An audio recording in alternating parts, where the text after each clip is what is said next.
দক্ষিণ চব্বিশ পরগনার রায়দিঘিতে নির্বাচনী প্রচার ঘিরে উত্তেজনা। দিঘিরপাড় বকুলতলা গ্রাম পঞ্চায়েতের করালি চক এলাকায় শাসক দলের দেওয়াল লিখনে গোবর লেপে দেওয়া ও ফেস্টুন ছিঁড়ে ফেলার অভিযোগ উঠেছে বিরোধীদের বিরুদ্ধে। শাসক দলের দাবি, রাতের অন্ধকারে এই ঘটনা ঘটানো হয়েছে। যদিও সমস্ত অভিযোগ অস্বীকার করেছে বিজেপি প্রার্থী। তাদের দাবি, অভিযোগ সম্পূর্ণ ভিত্তিহীন। ঘটনাকে কেন্দ্র করে এলাকায় রাজনৈতিক চাপানোত্তর বাড়ছে। দক্ষিণ চব্বিশ পরগনার রায়দিঘি বিধানসভার দিঘিরপাড় বকুলতলা গ্রাম পঞ্চায়েতের করালিচক এলাকায় নির্বাচনী প্রচারকে কেন্দ্র করে নতুন করে রাজনৈতিক উত্তেজনা ছড়ালো। শাসক দলের অভিযোগ, শাসক দলের প্রার্থী তাপস মণ্ডলের নামে দেওয়াল লিখনের ওপর গোমূত্র লেপে দেওয়া হয়েছে এবং লাগানো ফেস্টুন ছিঁড়ে ফেলা হয়েছে। এই ঘটনার জন্য বিরোধী পক্ষ দায়ী। স্থানীয় সূত্রের খবর, সম্প্রতি এলাকায় শাসক দলের পক্ষ থেকে ব্যাপকভাবে দেওয়াল লিখন এবং ফেস্টুন লাগানো হয়। অভিযোগ, রাতের অন্ধকারে সেগুলিকে নষ্ট করে দেওয়া হয়। ঘটনাকে কেন্দ্র করে এলাকায় চাঞ্চল্য সৃষ্টি হয়েছে।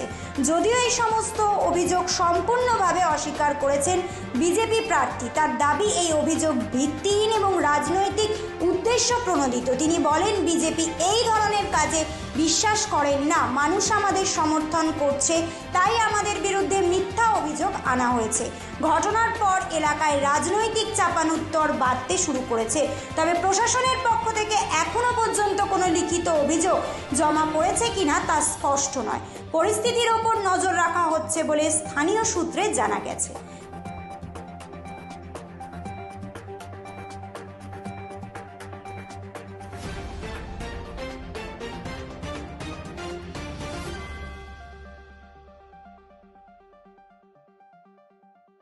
করালিচক গ্রামের বাসিন্দা। আমার রাস্তার কোলে একটা ঘর আছে, সেই ঘরে তৃণমূলরা জিজ্ঞাসা করেছিল আমি যে এখানে তৃণমূলের লিখবো কিনা, ছবি আঁকবো কিনা। তারা ছবি আমার অনুমতি নিয়ে ছবি এঁকেছে এবং করেছে। সেইগুলো আজ রাত্রে, এই গত রাত্রে মানে পুঁছে দিয়েছে এবং ফ্ল্যাগগুলো সব ফেলে দিয়েছে, বাইরে ফেলে দিয়েছে, কাদা দিয়ে পুঁছে দিয়েছে এবং আমার অনুমতি না নিয়ে সেখানে বিজেপিরা ফ্ল্যাগ টাঙিয়ে দিয়েছে আমার বাড়িতে। কি মনে করছেন আপনি? কি মনে করে একটা গন্ডগোল বাঁধাবার সম্ভাবনা বেশি হয়। আপনার নাম? আমার নাম অশোক হালদার।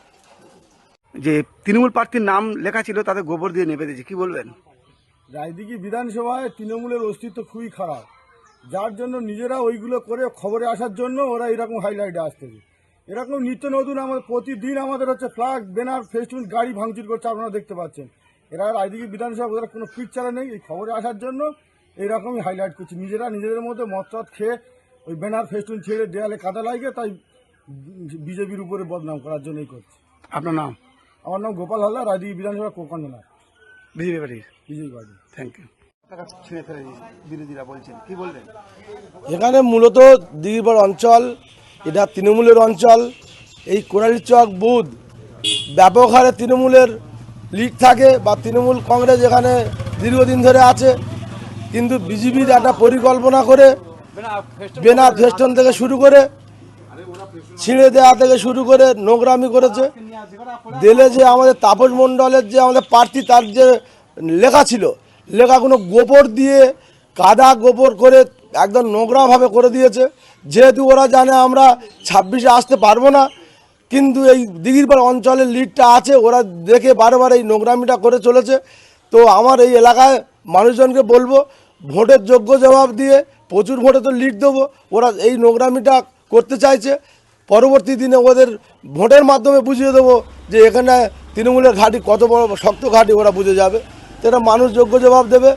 তো এর রাজনীতির প্রেক্ষাপট, কেননা এই আমাদের প্রার্থী হওয়ায় যে বিজেপির পলায়না হওয়ার পরে যে পরপর যে বার্তাগুলো প্রত্যেকটা চিট কর্নারে দেখছে, কোথায় একটা নারী ঘটিত কেস নিয়ে পার্টির সঙ্গে যুক্ত করে দিয়ে চারিদিক হাইলাইট করছে।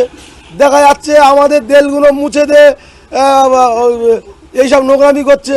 তাহলে আমরা কি ভাববো? পরস্পর দিনের পর দিন আমরা দেখা যাচ্ছে আমাদের একটা অশান্তি সৃষ্টি করার জন্য আরম্ভ করেছে। সেটা যাতে না হয়, প্রশাসনকে আমরা অনুরোধ করব যাতে সম্প্রীতি বজায় থাকে, পরস্পর ভাইবে সব মিল থাকি। এটাই বলে আমার বক্তব্য শেষ করছি।